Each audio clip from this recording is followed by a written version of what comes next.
Well, hey folks, it's Colonel Kelly. Sir, please pay no attention to that mirrored device.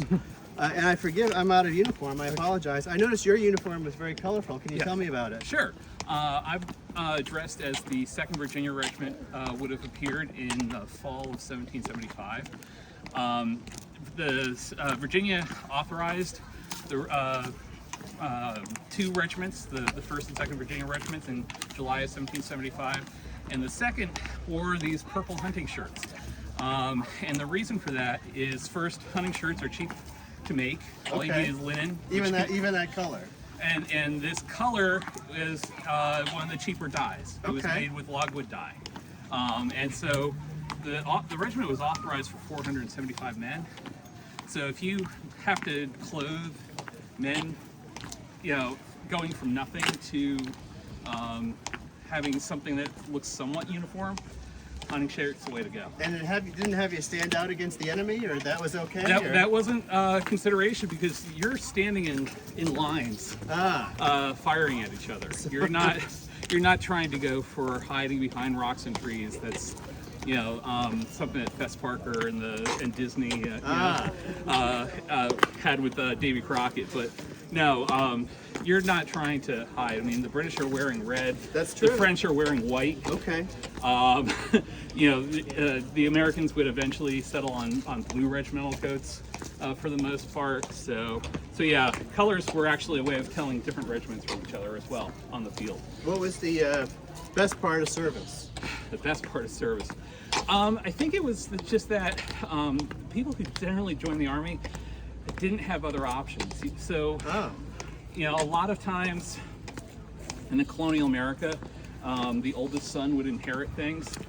So if you were number two, you had. If you were number two, you either went into you became a chaplain, or you went to the military, or something like that. You had to go make something for yourself, because your older brother would be the one inheriting the farm or something like that. And the worst part or the toughest part?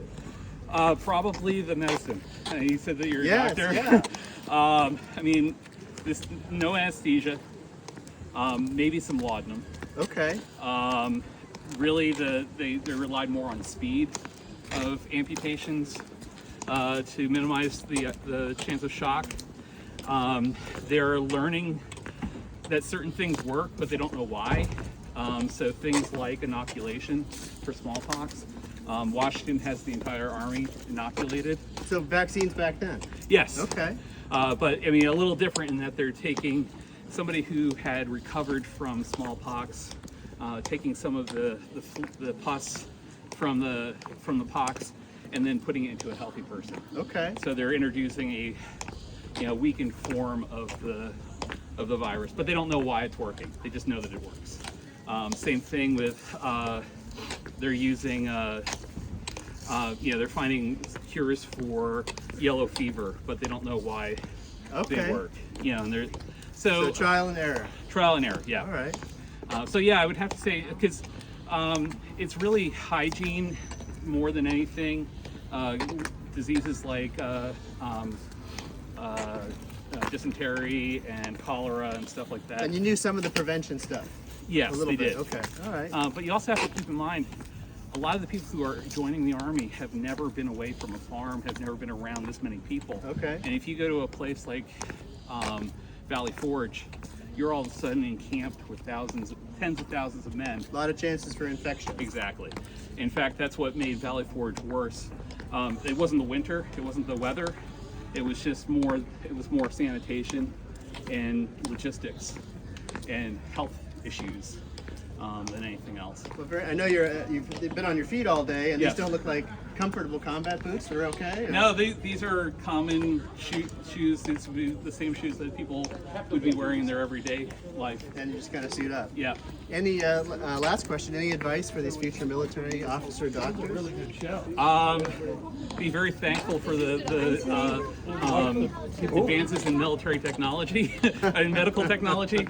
But I will say that when Morristown National Historic Park went to build a display on 18th century medicine. Yes. They went into the local hospital and at least for the amputation tools and stuff like that, they took modern tools and put wooden handles on. Okay.